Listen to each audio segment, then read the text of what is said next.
De um tempo pra cá, e de tipo, um tempo eu quero dizer, alguns anos, e com alguns anos eu digo mais de 10 anos, Dark Souls 1 foi lançado. Ele inaugurou não só um novo gênero de jogos, os Souls-like, mas também criou toda uma discussão sobre os jogos serem difíceis, mas enfim, eu acho que todo mundo sabe o gigantesco marco que esse jogo foi. E na verdade, o grande marco que ele ainda é, inspirando inúmeros jogos que vieram depois dele. E todo mundo sabe disso, mas se a gente olhar mais adentro da história do Dark Souls 1, a gente vê que, por mais que ele seja lembrado como o criador de um estilo novo de jogos, a gente vê que na verdade essa história tem uma linhagem muito grande, na verdade, tendo diversos jogos que pavimentaram o caminho que Dark Souls 1 caminhou. E com isso, muito provavelmente você já pensou em dois jogos que foram Demon Souls e Shadow of the Colossus. E enfim, principalmente Shadow inaugurou toda essa questão de jogos mais atmosféricos e principalmente lutas mais estratégicas e menos na mão e pronto. Tendo principalmente uma história mais escondida que cabe a você juntar as peças e ir descobrindo. E Demon Souls foi praticamente um beta de Dark Souls e enfim, mas por mais que todo mundo conheça e dê muito crédito a esses dois jogos em específicos, tem um jogo que é extremamente mais importante que esses dois juntos e que realmente inaugurou esse estilo de jogo pra todo mundo. E esse jogo é Ico. E só dando um contexto a mais, Ico foi um jogo feito para PlayStation 2 em 2001. Ele não seria só uma inspiração para os futuros Souls-like, mas esse jogo foi feito pela Team Ico, que tinha como diretor o Fumito Ueda, que foi simplesmente o homem que idealizou tudo isso. E esse time iria participar futuramente na produção de dois outros jogos que com certeza vocês conhecem, sendo Shadow of the Colossus e The Last Guardian, que também vão nessa via, mas enfim, aqui eu quero falar sobre Ico. Ele é um jogo extremamente diferente, e óbvio que para entender isso, a gente tem que olhar com os olhos da época, onde nós tínhamos toda uma nova geração começando, que realmente poderiam começar a planejar usar o 3D em um potencial grande, e no meio de tudo isso,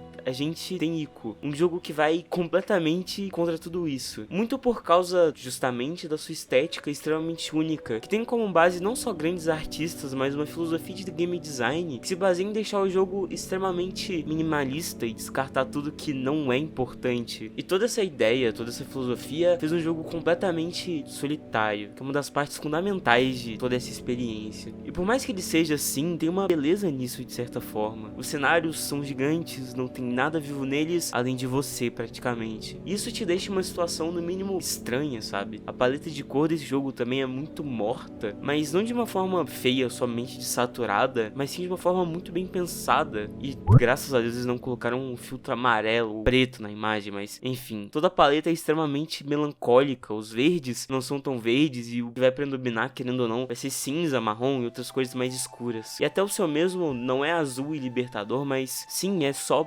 branco. Ao invés de te libertar e te talvez encher de esperança, como na maioria dos jogos, ele é algo que nos constringe. E é incrível não ver só a parte do jogo, mas também ver as referências que o Fumito teve durante toda a criação de Ico. Já que além dele ser um diretor de jogos, antes disso, ele era um artista. Isso trouxe uma bagagem imensa pra ele. E pra esse jogo ele teve principalmente duas fortes inspirações, Giorgio de Chirico e Jirard Trinaki, que foi totalmente responsável pelo sentimento de vastidão e solidão que Ico nos dá. E o outro dando uma referência de cor que, por mais que pareça viva, você sente que muitos desses cenários estão praticamente mortos, o que te dão uma quietude inimaginável. E isso é um uso extremamente inteligente da cor e até a capa de Ico é completamente inspirada nos trabalhos do Giorgio. E tudo isso resultou em um jogo que, por mais que seja solitário e que nos pressione sem motivo algum quase, também é bonito, também é quieto e é muito misterioso. Mas dentro de toda essa solidão e desse caos quieto que esse jogo tem, a gente tem um fator que nos dá paz, que por mais que tudo vá contra nós e acaba que ele nos conforta, e é o que realmente faz esse jogo funcionar tão bem. Que não é só uma personagem, mas sim o que o relacionamento do Ico e da Yorda significam nesse jogo. É esse relacionamento que vai dar cor e vida a tudo isso. E aí é a parte onde a mecânica do jogo realmente vem à tona. E essa parte foi feita de uma maneira tão inteligente que chega a ser brincadeira. Tipo, a Yorda ela não funciona como um NPC, como na maioria dos outros jogos, onde tem personagens que têm o mesmo papel dela e tipo, eles só funcionam como sendo algo pra te ajudar. E acaba que muitos desses personagens praticamente não existem dentro do cenário do jogo. E que obviamente a única função vai ser te ajudar e enfim. Em Ico, esse conceito aí é completamente subvertido, sendo a Yorda tão protagonista quanto você, sendo ela o motivo principal de todo o jogo e literalmente tudo vai orbitar ela. E só explicando aqui, no jogo você tem que guiar ela enquanto você passa pelo castelo, tendo que não só resolver os puzzles para você prosseguir conseguir, mas também tendo que resolver pra ela, já que ela não vai ter a capacidade de passar que nem você. E nisso, vocês dois se ajudam. Você ajuda ela a chegar nos lugares e ela abre a porta pra você. E, enfim, isso é só uma pequena instância e quanto mais você olha pro jogo, mais você acaba percebendo essa relação entre os dois e com isso é extremamente bem feito. Como, por exemplo, os inimigos não vão te atacar, mas sim atacar só ela. Você não tem vida e nem tem como morrer, mas você só morre,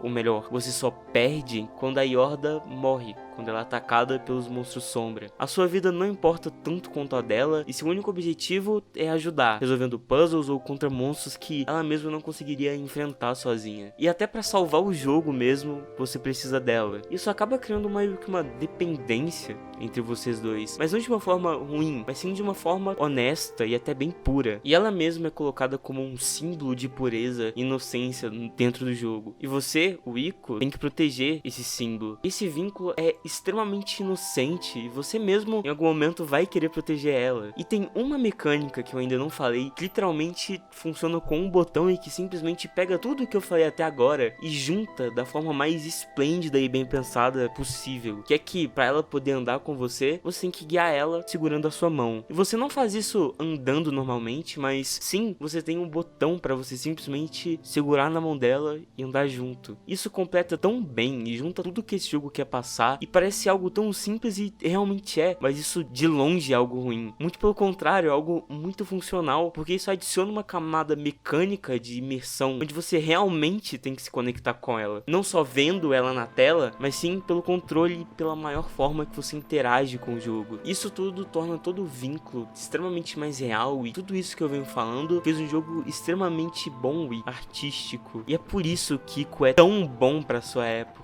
Ico se tornou tão original e único. E inicialmente o jogo até ia ser mais um jogo de PlayStation 2, como com combates complexos, inúmeros cenários, etc. Mas tudo isso foi tirado justamente porque isso não iria significar nada. O combate mesmo é só você balançando um pedaço de pau, que é estranho no mínimo, mas não tem por que ser mais que isso. O Ico é uma criança, ele não vai saber manusear uma espada e nem nada na verdade. E essa tentativa de defesa da Yorda é muito ingênua, é muito pura. Se você perceber nas animações, ele mesmo não sabe nem atacar direito, ele só literalmente fica balançando. Isso mostra tanto sobre o personagem com tão pouco, e tudo isso só foi possível porque Ico tem essa filosofia de menos é mais, e talvez se Ico fosse algo mais complexo, um jogo cheio de mecânicas, de mundo aberto, como grande parte dos jogos hoje em dia são, ele não seria Ico, ele não iria inspirar inúmeros outros jogos como nós vemos hoje, e muito provavelmente ele não ficaria na memória das pessoas como um jogo que iniciou toda uma revolução de praticamente todos os jogos da indústria, mas sim iria morrer como um jogo de PS2,